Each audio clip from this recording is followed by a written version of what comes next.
بسم اللہ الرحمن الرحیم۔ السلام علیکم پیارے دوستو، یہ بات ہے 6 ہجری کی، جب مکہ میں رہنے والے دشمن اور مدینہ شریف میں رہنے والے مسلمانوں کے بیچ ایک پیس ٹریٹی ہوئی تھی، یعنی ایک شانتتا کا قرار ہوا تھا، یعنی ایک ایسا معاہدہ، ایک ایسا ایگریمنٹ ہوا تھا، ایک ایسا سمجھوتا ہو گیا تھا جس سمجھوتے کو ہم لوگ صلح حدیبیہ کے نام سے جانتے ہیں۔ صلح حدیبیہ کے بعد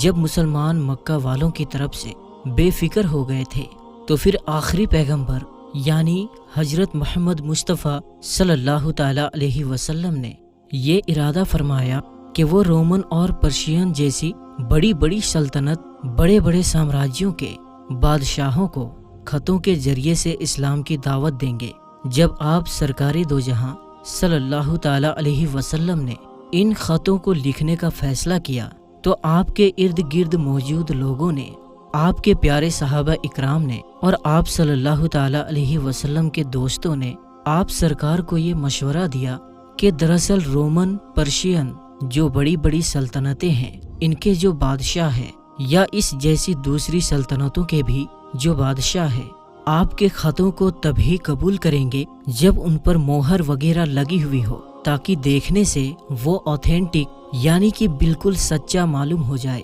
ورنہ ایسے تو کوئی بھی کسی کے نام سے کسی بھی خط کو لکھ کر کسی بھی شخص کے پاس بھیج سکتا ہے۔ لہٰذا صحابہ اکرام رضوان اللہ تعالی علیہ اجمعین کے مشورے پر اب آپ سرکار دو جہاں حضرت محمد صلی اللہ تعالی علیہ وسلم نے اپنے نام کی ایک انگوٹھی بنانے کا فیصلہ کیا۔ یہ انگوٹھی دراصل ایک چاندی کی انگوٹھی تھی، جس کے اوپر محمد رسول اللہ لکھا ہوا تھا۔ لکھا ہوا کچھ اس طرح سے تھا کہ محمد لفظ سب سے نیچے تھا، رسول بیچ میں تھا اور سب سے اوپر اللہ لکھا ہوا تھا۔ جو انگوٹھی دکھنے میں بالکل اس طرح کی نظر آتی تھی جو ابھی آپ اپنی اسکرین پر دیکھ رہے ہیں۔ اس انگوٹھی سے آپ اپنے خطوں پر مہر لگانے کے بعد آپ حضرت محمد مصطفیٰ صلی اللہ تعالی علیہ وسلم نے ایک کے بعد ایک لگاتار اپنے صحابیوں کو، اپنے ساتھیوں کو الگ الگ علاقوں میں بھیجنا بھی شروع کر دیا۔ جس بھی صحابی کو جس بھی علاقے کے بارے میں زیادہ نالج تھی، زیادہ علم تھا یا زیادہ جانکاری تھی یا پھر اس علاقے کا تجربہ تھا،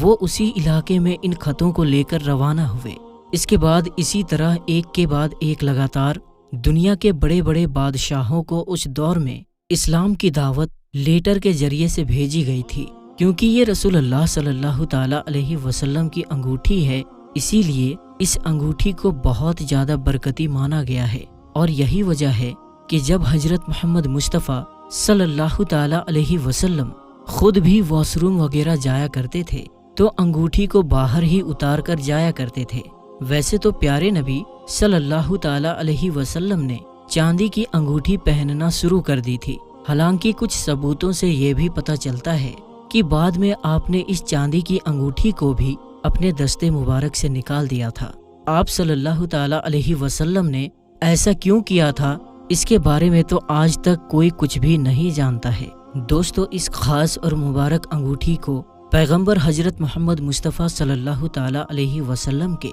آرڈر پر یالا بن امیہ نے تیار کیا تھا۔ پیارے دوستو، یہاں ہم بتاتے چلے کہ جب نبی اکرم صلی اللہ تعالی علیہ وسلم ظاہری طور پر ہماری دنیا سے پردہ کر گئے، تو ان کے بعد یہ خاص انگوٹھی اسلام کے پہلے خلیفہ یعنی خلیفۃ المسلمین، امیر المومنین حضرت ابو بکر صدیق رضی اللہ تعالی عنہ کے پاس پہنچی۔ ان کے بعد یہ انگوٹھی دوسرے خلیفہ یعنی حضرت عمر فاروق رضی اللہ تعالی عنہ کے پاس پہنچی، جبکہ ان کے بعد بھی یہ انگوٹھی اسلام کے تیسرے خلیفہ یعنی کہ حضرت عثمان غنی رضی اللہ تعالی عنہ کے پاس آ گئی۔ دلچسپ بات یہ ہے کہ نبی علیہ السلام کی طرح ہی ان تینوں خلیفاؤں کے دور میں بھی جب بھی کوئی خط لکھا جاتا تھا یا کوئی تحریر لکھی جاتی تھی، یعنی کسی بھی طریقے کا کوئی لیٹر پیڈ جاری کیا جاتا تھا یا پھر کچھ آرڈر وغیرہ دیا جاتا تھا، تو ہمیشہ اس پورے پیپر کے نیچے اسی انگوٹھی کی مدد سے مہر لگائی جاتی تھی۔ یعنی آج کے دور میں جس طرح اسٹیمپ پیڈ کو یوز کیا جاتا ہے، اسٹیمپ لگایا جاتا ہے، اسی طرح اس دور میں اس انگوٹھی سے مہر لگائی جاتی تھی۔ تیسرے خلیفہ یعنی حضرت عثمان غنی رضی اللہ تعالی عنہ کے پاس یہ انگوٹھی صرف اور صرف 6 سال تک ہی موجود رہی۔ اس کے بعد یہ انگوٹھی اچانک سے ایسے غائب ہوئی یا ایسے گم ہوئی کہ اس کا آج تک اس جدید دور تک بھی کوئی پتہ نہ چل سکا۔ مگر ہاں، یہ بات کلیئر تھی کہ اس انگوٹھی کے گم ہوتے ہی پوری کی پوری مسلم قوم میں ایسا فتنہ اٹھا، کیسی مصیبت آئی کہ جو آج تک ختم ہونے کا نام نہیں لے رہی ہے۔ ایک ایسا فتنہ جس نے آنے والے کچھ سالوں میں ہی مسلمانوں کے ہی تیسرے خلیفہ یعنی کہ حضرت عثمان غنی رضی اللہ تعالی عنہ کو نہ صرف شہید کر دیا، بلکہ بعد میں کچھ وقت بعد ہی مسلم کمیونٹی کے اندر سول وار یعنی گروہ یدھ بھی شروع ہو گیا، اور پہلی بار مسلم کمیونٹی کے 2 ٹکڑے ہو گئے، یعنی مسلم کمیونٹی 2 ٹکڑوں میں بٹ کر رہ گئی۔ دراصل ہوا کچھ یوں تھا کہ ایک مرتبہ تیسرے خلیفہ یعنی کہ حضرت عثمان غنی رضی اللہ تعالی عنہ اور حضرت مقیب ایک کنویں کے پاس بیٹھے ہوئے تھے۔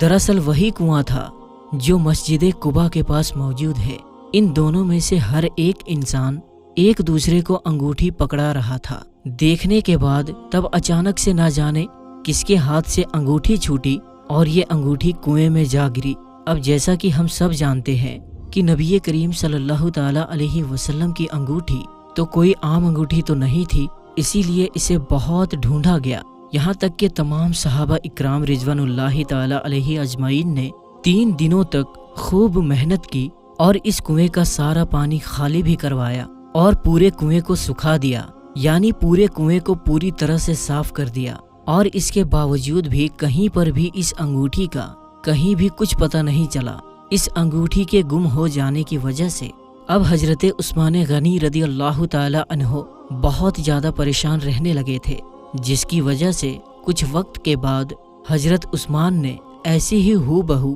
سیم انگوٹھی تیار کروا دی، اور انہوں نے اس اوریجنل انگوٹھی کی ایک کاپی تیار کرا دی، جس کو نہ صرف حضرت عثمان پیار سے دیکھا کرتے تھے بلکہ اپنے خلافت کے کاموں میں بھی اسی مہر کو استعمال بھی کیا کرتے تھے۔ مگر جب حضرت عثمان غنی رضی اللہ تعالی عنہ کو شہید کیا گیا تھا تو اس وقت ان کی یہ ڈپلیکیٹ انگوٹھی ان کی ہی انگلی میں موجود تھی، اور اس کے بعد انگوٹھی کہاں گئی یہ بھی آج تک کسی کو نہیں پتا ہے۔ تو اسی طرح وقت کے ساتھ ساتھ ہی نہ صرف اوریجنل بلکہ اس کی کاپی بھی ہمیشہ کے لیے کہیں غائب ہو گئی تھی، اور پھر پتہ ہی نہیں چل سکا کہ آخر کار وہ دونوں انگوٹھیاں گئی ہی کہاں۔ اس کے علاوہ یہ بھی کسی کو نہیں پتا کہ دونوں انگوٹھیاں یا پھر اوریجنل والی انگوٹھی جو تھی وہ دوبارہ اب کسی کو ملے گی بھی یا پھر نہیں ملے گی۔ حالانکہ کچھ لوگ یہ بھی دعویٰ کرتے ہیں کہ اوریجنل والی انگوٹھی تھی